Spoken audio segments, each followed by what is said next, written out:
Hello and good morning everyone, students of 5 Intan. Okay, welcome back to our science online classes. This is our next session on SPM revision for Form 4, Chapter 3. So I hope each and every one of you are ready. So this class will stream live from YouTube. So this is another effort to help you to minimize your data consumption since you are using a lot of data when using Google Meet compared to when you follow this class streamlined on YouTube. Okay, so I hope you are ready and good to go. So who are here with us? Can you say hi so I can see you all there? How's the weather at your place? Is it fine? Here in Kepala Batas is a very shiny, bright day. So I think we may proceed with our lesson without any further ado. So I share to you my screen and you can refer to your revision module on chapter 3. This is techniques of measuring the parameters of body health. Okay, hi Henry. I hope you are doing fine there. Okay, so guess everyone is taking your meal. Sudah pukul 11.33. Cikgu harap semua sudah makan and be ready for this revision. Okay, you may take your exercise book or stationery to jot down any notes if there is necessary. Okay, for those who didn't print out this module, you may write down your answer in your exercise book. And I really hope you can respond to me in this live chat when we are discussing with the question. Okay, hi Fang Soon. Hello everyone. So if you are good to go, let us continue with our discussion on chapter 3. Last time we have discussed the first part, paper 1, and then paper 2 for section A and section B, a structured question. So today we will be focused on paper 2, section C. It is an essay questions. Okay, since most of you are not doing very good in essay for these 2 years, so I hope this session will improve your essay writing, especially using the format for science subject for SPM. Okay, so let us take a look what is the first question for today. Okay, students, you may refer to your module. This is section C, question 4. Okay, so you are given a table as you see in table 2.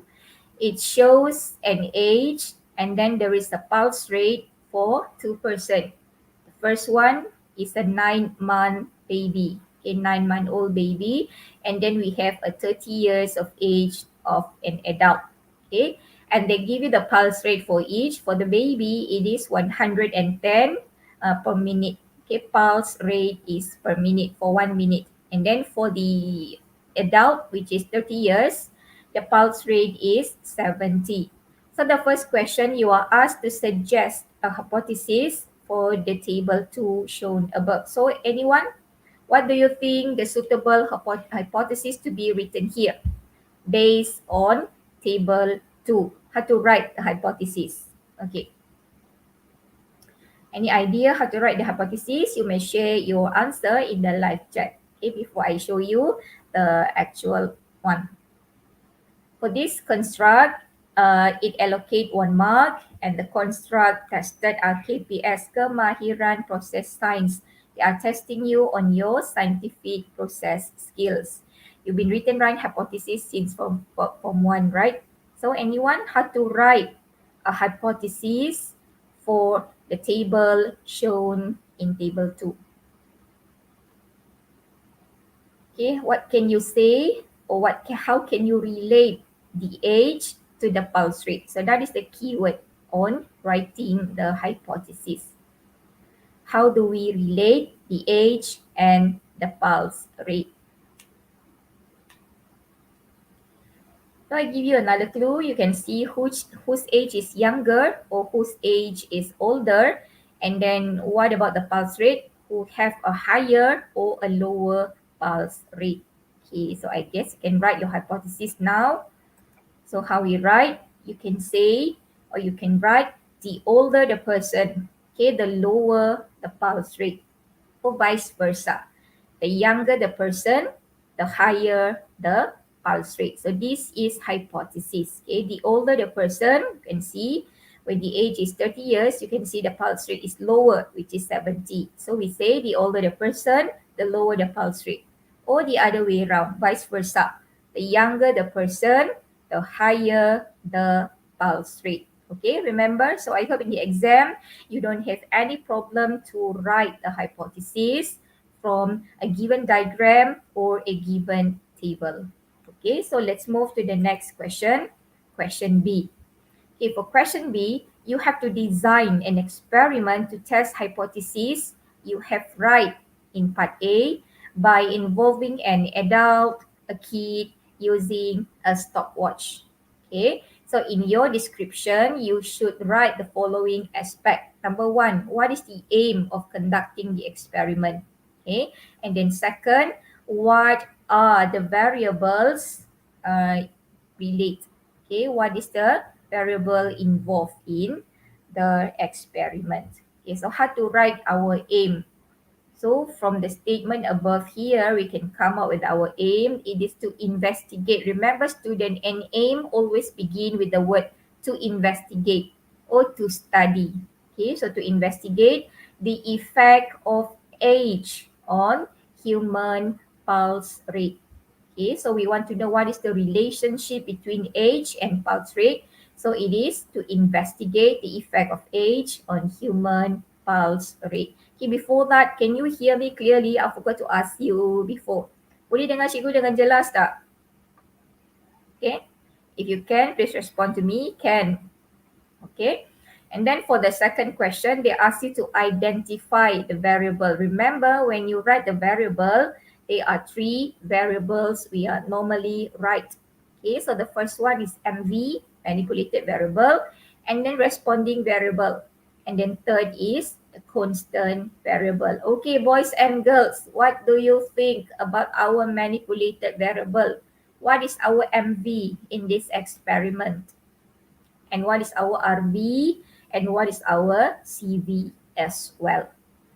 Okay, so actually from the aim, you can find the MV and RV. Okay, investigate the effect of age on human pulse rate. So there are two variables you can see there. First one is manipulated variable, which is the age. Okay, we are using people with different age. Adult, and then a kid. So they are different in age. So that is our MV. And then for the responding variable, what are we going to study from these two person, an adult and a kid? We want to test their pulse rate. So this is our responding variable, pulse rate. And then the constant variable. Okay, so the constant variable, we keep constant the duration. Okay, we measure the pulse rate for 1 minute. So 1 minute for the adult and then 1 minute for the kid. Okay, so we keep constant the time or the duration. And then gender. Okay, gender we stick. Okay, we stick the gender because you know earlier from previous discussion, gender affect pulse rate. And also type of physical activity can be maintained. Okay, must keep constant because all these can affect pulse rate. Okay, so for MV, it is age. For responding variable, it is the pulse rate. And for the constant variable, either duration or you can say gender or type of physical activity.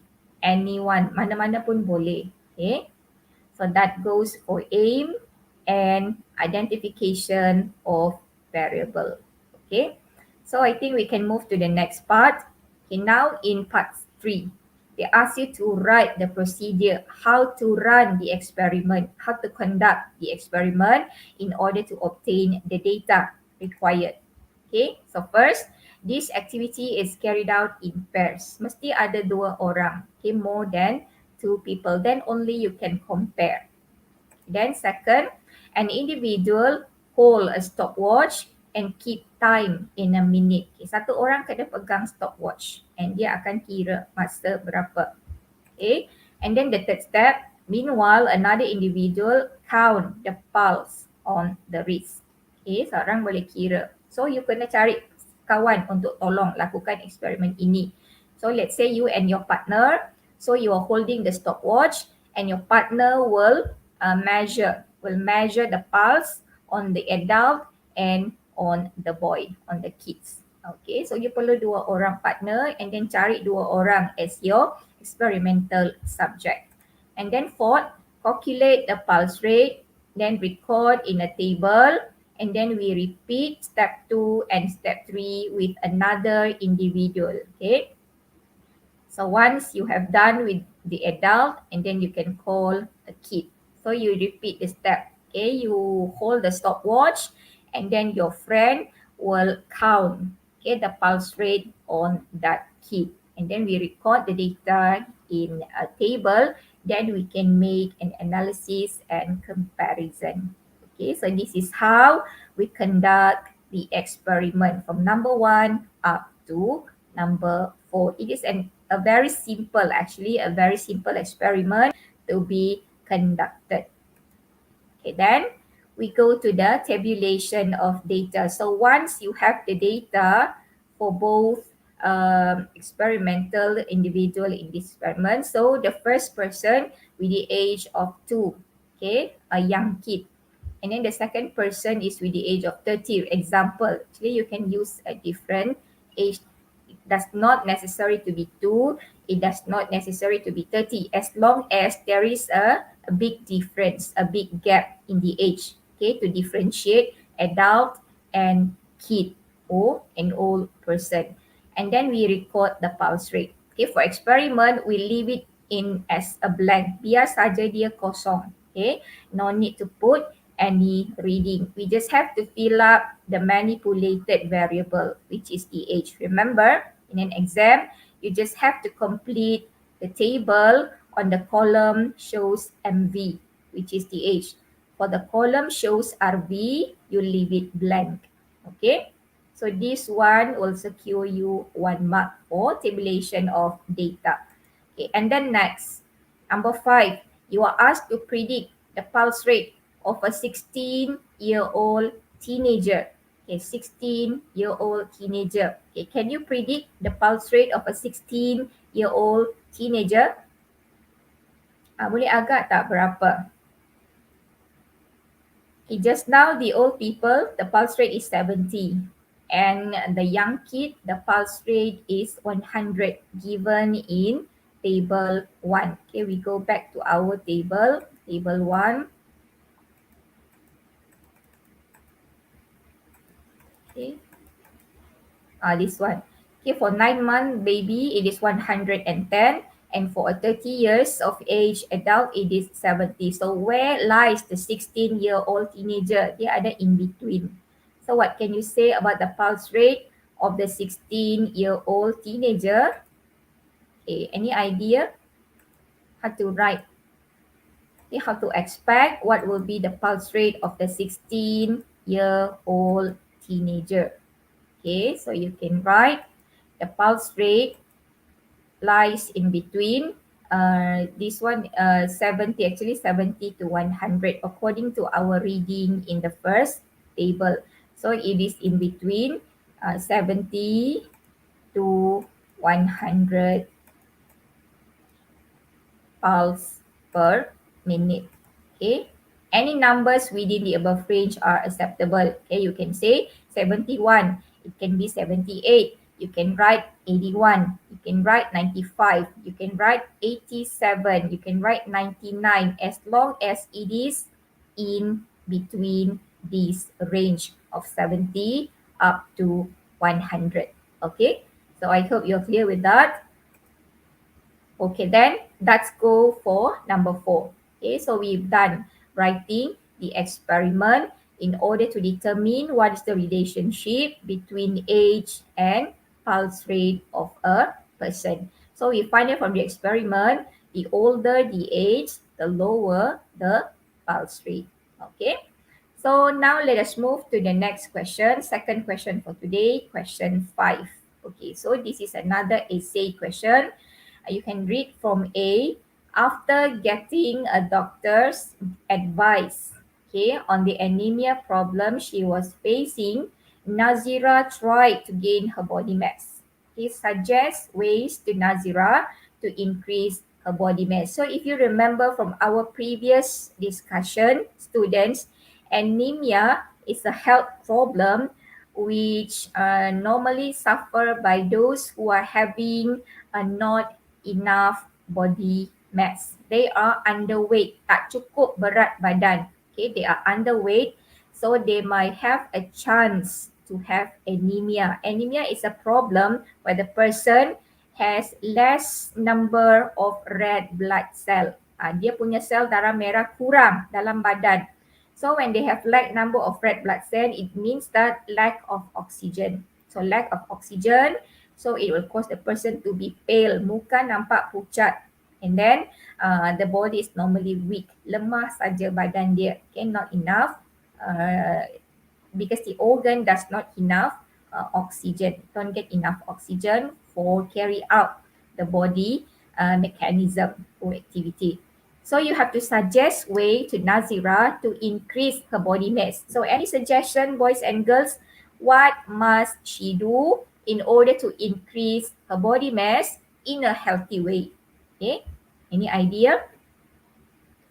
Okay, Hui Shuang, Jiswan, Henry, Bang Swan, Jun Kai, Jun Jie, any idea how to increase Nazira body mass?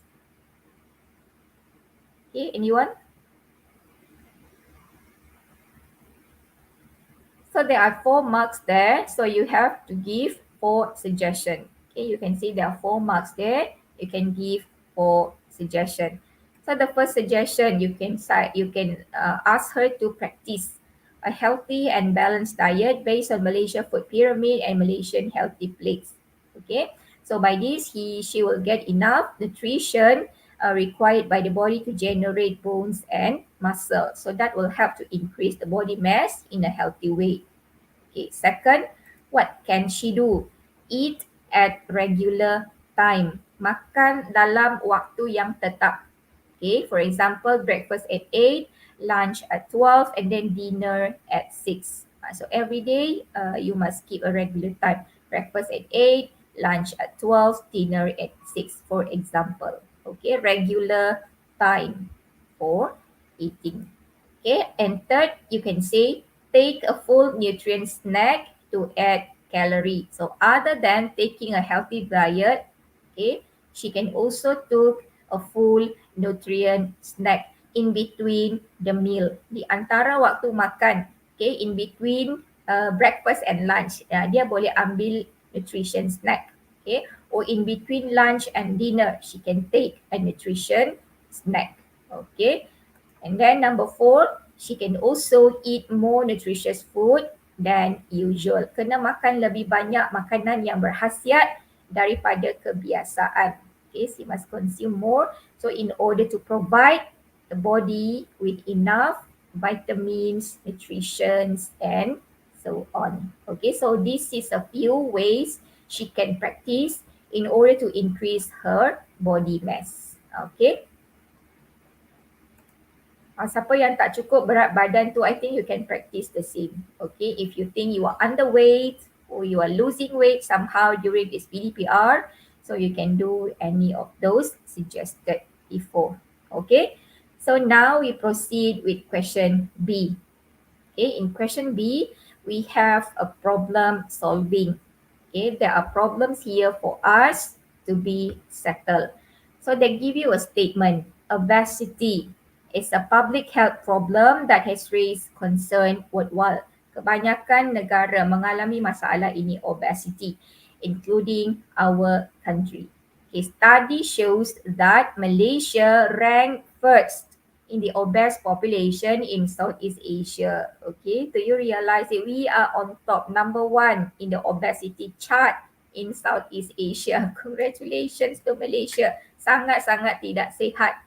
Okay, kita nombor 1 di tangga obesity di Asia Tenggara. So explain the method that can be taken to achieve an ideal body mass index. So this question is related to BMI, body mass index. So your answer should contain the following. So you kena tulis jawapan based on the aspect guide here. The first one, you have to identify the problem. Students, what is our problem here on the above statement? So can you come out with the problem? Boleh keluarkan tak apa masalah What is the problem you are given here? The problem somehow lies here. Cuba keluarkan apa masalah yang kita nak atasi. What is the problem we are about to solve here? Okay, anyone? Any idea what is the problem we are facing here? Obesity is a public health problem, raised concern worldwide. Okay, any problem there? That is only a statement. Okay, second, study show that Malaysia ranked first at the obese population in Southeast Asia. Is that a problem? Yes, that is a very big problem for Malaysia. So you write the problem here. Malaysia ranked first at the obese population in Southeast Asia. So the problem is taken from here. Okay, from this point, Malaysia ranked first at the obese population in Southeast Asia. Okay, so this is where the problem is, and we have to find the solution to reduce the problem. Okay, Malaysia ranked first at the obese population in Southeast Asia. Okay. Okay, and then for question 2, they ask you to give 2 causes of the problem. So this is a very general question. What is a 2 causes that lead to obesity? Ini senang saja, a very common. Okay, boleh bagi cikgu 2 tak? Give 2 causes which can cause obesity. 2 reasons or 2 causes of obesity. Anyone?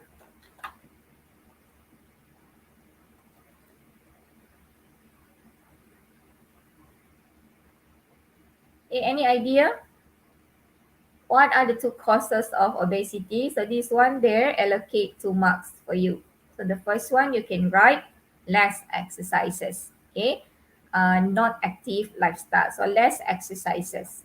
For second, you can say do not take food according to a balanced diet. You eat recklessly. Kamu makan ikut suka hati saja. Okay, you never follow the balanced diet according to the Malaysian food pyramid, or you never obey the pinggan sihat Malaysia. Malaysia healthy plate, quarter, half. Okay, suku separuh. Okay, and then it can be also due to pressure at work. Tekanan di tempat kerja. You know, nowadays due to pandemic COVID-19, a lot of people, maybe including your parents, they are working from home. Okay, we have to understand that the environment at home are very different, not similar in another way with the environment in our actual working place. Suasana dia tak sama. So di rumah lagi ada anak-anak, and then sometimes the neighbor, okay, quarrel, bising dan sebagainya. So this can cause a pressure at work, and now pressure at home. Okay, so this also may lead to obesity. Some person when they get pressure, they will tend to eat more than usual. Ada orang kadang-kadang bila dia pressure, dia ada tendency untuk makan. Okay, untuk makan to lower down the pressure. So are you doing the same? You makan tak bila pressure? Atau bila pressure, bila stress, you tak mau makan? Which one are you? So, and then another causes, it might due to open house practice. Ini di Malaysia memang sangat banyak berlaku. Kita selalu buat open house during any celebration. Hari Raya ada open house. Chinese New Year, then another open house. Deepavali, another open house. So we have a lot of open house in 1 year. In 1 year, kita ada mungkin maybe more than 5 open houses. So this also lead to obesity. Okay. Then you can write any other relevant answer. Boleh tuliskan apa-apa lagi jawapan selain daripada apa yang diberi di atas. Okay, you can give any other answer relevant to the problem which is not stated here. Okay, asalkan dia berkaitan, as long it is related to obesity, then it will be accepted as correct answer. Okay, and then number 3. Okay, number 3 student, you have to suggest 3 ways to overcome the problem. So soalan ini lagi senang. You just have to give suggestion. Okay, how many? 3 ways to overcome the problem. So how can we prevent obesity? in the future? Anyone? How to prevent obesity? If you don't want to get obese, what must you do as a Malaysian? How to help our country to reduce the statistic so we won't be on top anymore in another 10 years from now. Okay. Any suggestion you can give? 3 ways to overcome obesity.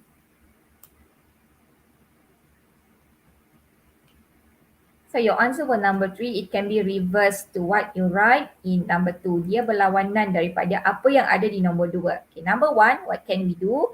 We can monitor and record our body mass once a week. So soalan ini lebih kurang sama in the question we discussed before in section B. So you may refer back, may check back to the answer.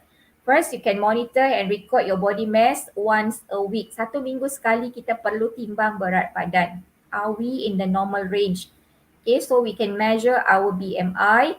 Either we are lies in the normal range in between 21 up to 25. Okay, normal BMI range supposed to be in between 21 to 25.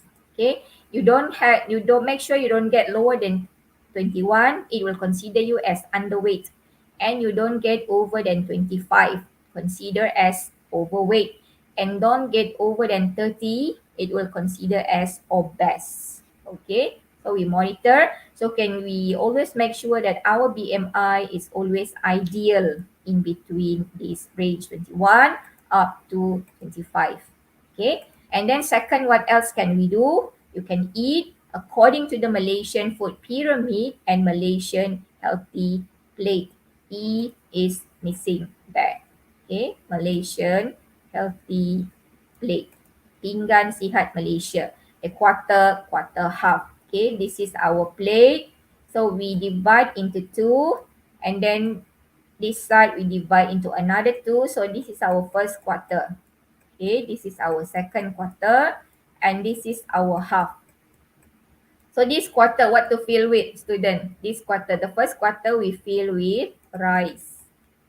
Okay, and then this quarter we fill with fish, chicken, or meat. Okay, and poultry. And this one, the half part we fill with, kita isi dia dengan fruit and veggies. Okay, fruit and veggies. Fruit and vegetable. But what we are doing now, kita sekarang buat terbalik. Half ini nasi. Okay, sayur dia sikit saja. Sometimes 1/8 portion is very little. And then fish, chicken, and some more. So we have to change our eating habit. So we improvise the Malaysian healthy plate in a correct way. Quarter, half. Quarter for rice, quarter for fish, chicken or meat, and then half for fruit and veggies. Okay. And then what's next? We have to change the way the food is prepared. Okay, if before you like to eat fried food, Malaysian, they love chicken. Okay, fried chicken, Kentucky fried chicken, McDonald's, Pizza Hut, and so on. So all with fried food. Nasi goreng Pattaya, nasi goreng cendawan, nasi goreng Cina, nasi goreng kampung, all the fried things. So we have to change into boiling, steaming, or grilling. So this is to reduce the content of oil inside the food. Okay, change the way the food is prepared by preparing it in a more healthy way, either by boiling, steaming, or grilling. Okay, instead of frying. Okay, then number 4, reduce food high in sugar or fat. So actually you can give more than 3 ways, but never give less than that. Okay, so this is the format. You can give more than 3 ways, but never give more than 3. Okay, don't give less than 3. You can give more. Don't give less. Okay, so number 4, reduce food high in sugar or fat. Since these two is our number 1 enemy, especially sugar. Okay, try to reduce our sugar consumption or fat consumption either in our food or drinks. Okay. And then number 5. Okay, number 5, we can also practice regular exercises. Okay, exercise regularly. How long? 30 minutes in one session. And then how regular? 3 days in a week, enough. Okay, you don't have to exercise every day. Tak perlu sebenarnya bersenam setiap hari. 3 days in a week already considered as enough. And then 30 minutes in each session. 30 minit setiap sesi. Okay. Then number 6, we can also get support from close people or from a support group. Boleh dapatkan sokongan daripada orang yang rapat dengan kita, or you can be motivated from the support group. Carilah apa-apa. Now we have, if you found in Instagram, we have a lot of online coaches, fitness coaches, online coaches. Some of them are free and some you have to pay a certain amount, okay, to join the program. So you tengoklah if it help, maybe it's a good idea to join. But if you think you can do it on your own, it is a better. Kalau boleh buat sendiri, mungkin lebih bagus. So you can save money and use it for another purpose. Okay. So this is a few ways what we can do in order to prevent or to reduce obesity in our country. So any 3 will be marked. Mana-mana ini semua betul, so you can get maximum 3 marks. Okay. Remember, you can give more but never give less than what asked in the question. Okay, so I think we have come to the last question for question 5, number 4. Then from the method stated, from the suggestion stated before, you have to choose the best way and justify. So apa yang you tuliskan tadi, you pilih satu cara yang terbaik which you think is the best method. So which one is the best method from all these 6? Mana yang kamu rasa the best method? Is it number 1, number 2, number 3, number 4, number 5, or number 6? And you have to justify why you choose that method. Kenapa kamu pilih cara itu? Okay, any idea? For you, which one do you think is the best method? Students, anyone? Is it 1, or do you agree with 2, or 3 is better, or 4 is the best, or it will be 5? Oh, how about number 6? Which one? Which one do you think is a better way to prevent obesity? Atau cara yang paling berkesan, the most effective way to prevent obesity or to overcome obesity?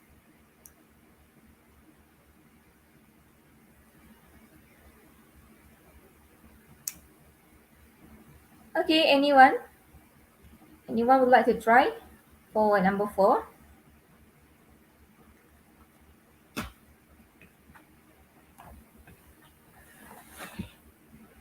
Okay, which one is the best method to overcome the problem? Any idea? So here for the answer recommended, it choose regular exercise. Okay, exercise regularly, 30 minutes, 3 days a week. The reason or the justification, to burn excessive calorie that have been consumed. Okay, untuk membakar kalori berlebihan yang telah diambil tapi tak digunakan. Okay, exercise regularly, 30 minutes in 3 days a week. The reason is, or the justification is to burn excessive calorie that have been consumed. But student, for this part, actually, there is no wrong method. Okay, actually, you can write any method from what you have listed in number 3. Kamu boleh tuliskan mana-mana satu yang terbaik and give your justification. Tak ada jawapan yang salah dekat sini. This is only one of the example which you can choose for the best method. As you can see in the bracket, accept any relevant answer from number 3. So for the best way, there are no such as wrong answer, as long as the answer you have stated earlier in part 3. Jangan you tuliskan jawapan yang lain pula. Tak ada dekat sini. Okay. Your answer is none from this method. Tak ada satu daripada sini. Tiba-tiba you tulis best method, another option or another suggestion. So that will be considered as wrong. So as long as you took any method from number 3, it will be considered as correct. Okay, and you just have to give your justification to support your answer. You kena justify lah kenapa you pilih dia. So I think this is not a difficult question to be settled. Soalan ini memang ada ya dekat bahagian C. So ini cara, this is the way we tackle this problem. It always come with the first part. Identify the problem. Okay, and then suggest what method or what is the causes of that problem, and then suggest a few methods to overcome the problem, and then finally choose the one most suitable or one most best way together with the justification. Okay, so itu saja untuk hari ini. Pendek saja untuk chapter ini. Okay, so for chapter 3, it is a very short chapter and nothing much difficult to be understood. So what I want you to highlight in this chapter, parameters of measuring body health. First one, you must know what are a few example of instrument we can use to measure our parameter of body health. For example, our body temperature. Okay, we can measure, use thermometer. Okay, how many types of thermometer that we have, students? Can you respond? In order to measure our body temperature, either to know we are healthy or not, we are having a fever or not, we can use thermometer. So how many type of thermometer do we have? Remember, we have 4 types. Ada 4 jenis thermometer which you must know very well. The first one is rectal thermometer. To measure thermometer of a baby's which is below than 4 months. How we use? By placing the thermometer below, okay, at the anus of the baby. Okay, and then second we have infrared thermometer. Okay, this thermometer is to measure body pressure without any contact with the body. Okay, tak perlu sentuh pun, tembak saja dekat dahi. Okay, that is infrared thermometer, used to measure temperature without any contact with the body. And then third, we have clinical thermometer. Okay, clinical thermometer used either in the hospital or in clinics in order to measure the temperature of a patient. Normally, where they place the thermometer at? They will place below our tongue. Dia akan letak di bawah lidah because that is the most accurate place to get your body temperature. Paling cepat dan paling tepat below the tongue. Okay, di bawah lidah. And then fourth, we have laboratory thermometer. Thermometer makmal yang kita gunakan dekat sekolah to measure temperature of a liquid. Remember 4 type: rectal, infrared, clinical, and laboratory thermometer. And then the second instrument, what instrument we can use to measure our blood pressure? Nak ukur tekanan darah. Who know the name? Can you type the name if you remember? It is started with the letter S. Okay, the equipment we can use to measure our blood pressure. Either it is low or it is normal or we have a high blood pressure. Anyone remember the name of the equipment? It started with the letter S. I give you S. Anyone?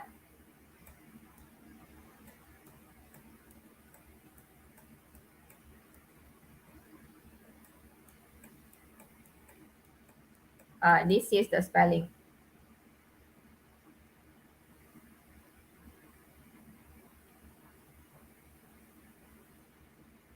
Okay, ended with the letter R. Okay, can you complete the riddle? Can you complete the puzzle?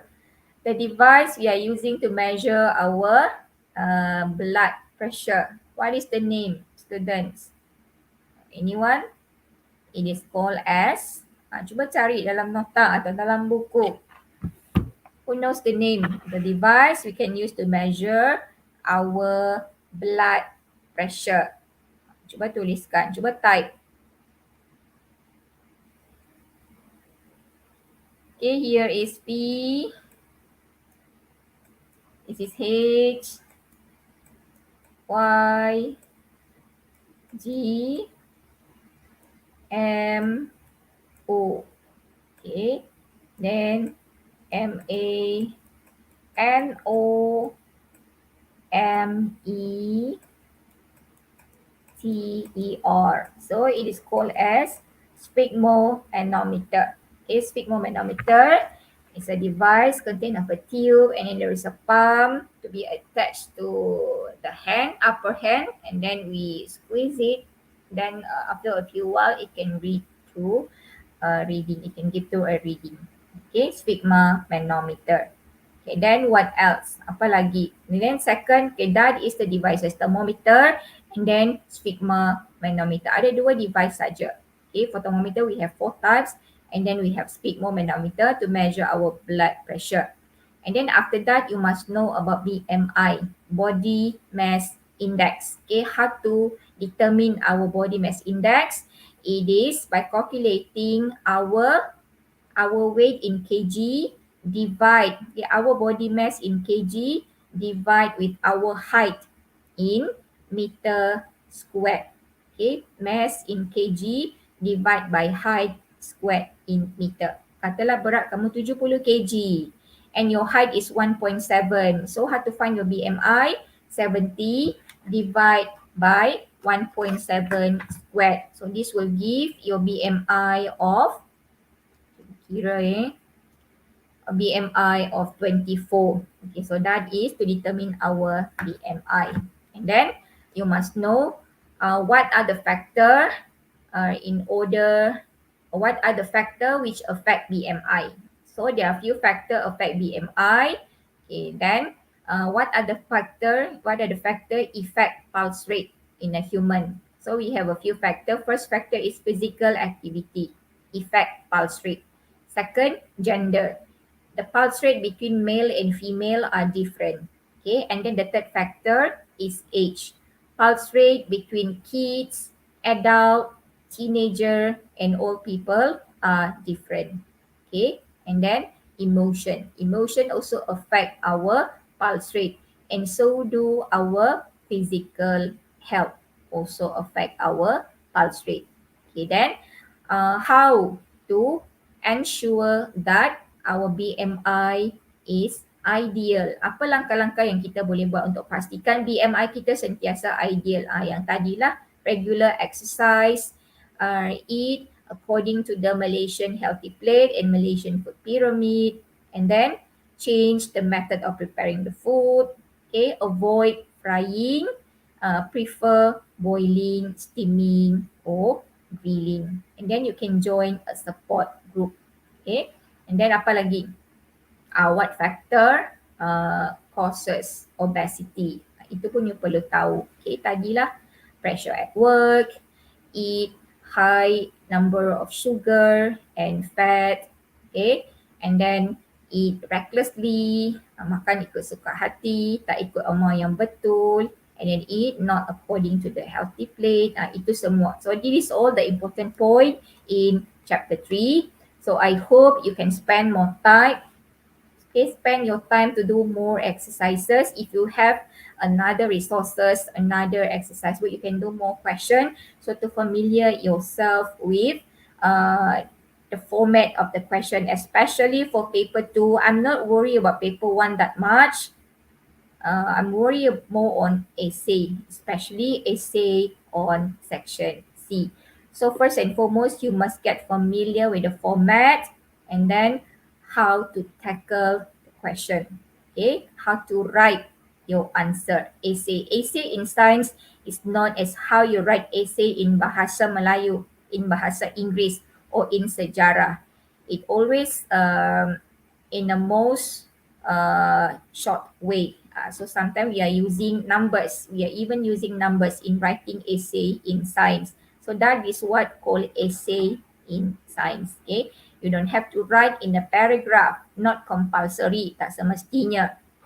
And then how to score a good mark accordingly. So tadi cikgu sudah bincang. So you have to check on the mark allocate, and then when they ask you for 2, you must give 2. You can give more but never give less than that. So this is another method to secure your mark. Okay, student nak lulus sains ini tak susah. Tapi nak dapat A itu you kena effort sedikit lah. I believe you in 5 Intan. Some of you have a very high potential to have a good grade in your SPM. Okay, you have to give a bit more push. You kena push diri kamu sedikit saja lagi. Okay, in order to achieve that better grade. Okay, so I hope you have heard the news. For the Form 5 students, we will come back to school started on November 1. Boleh balik sekolah dah. 1 November, Form 5. Okay, for Penang, today we started with the phase 3. Penang hari ini sudah masuk fasa ketiga. So I think this is a good news for you. So you may get ready to come back to school on November 1st. Tapi I think kita masih bergilir lagi lah. They will divide you into 2 groups. So you will come alternately. 1 week you will come to school, means group 2 will be stay at home, online session. And then the following week you will stay at home and another part of the class will come to the school. So we do it alternately. Contoh kelas kamu ada 39 people. So the first group, group A may be 20%. So 20% come to school next week. Another 19 stay at home. And then the next week, we rotate. 19 will come. The group of 20 people will follow online lesson at home. Okay. So I hope you stay alert with the latest information given by the school or by your form teacher and be ready for anything. Bersedialah untuk apa-apa juga. The most important, take a good care of yourself. Always do your revision, students. Remember, if you have any problem, you can always discuss with your parents. Don't keep it on your own. Ada masalah, bincanglah dengan siapa yang you percaya. Okay? So I think that's all for today. Tomorrow is a holiday. Okay? Maulidur Rasul. So I see you again on Wednesday. Itu saja. If you miss any part of the answer we are sharing today, you can always refer back to this video and then you can pause and you can screenshot. Okay, at any point required. Okay, so that's all for today. Thank you. Later, don't forget to fill up the attendance form. Okay, see you again on Wednesday. Bye-bye, everyone. Thank you for being here. Okay, I really appreciate your presence. Okay, see you soon. Bye-bye and thank you.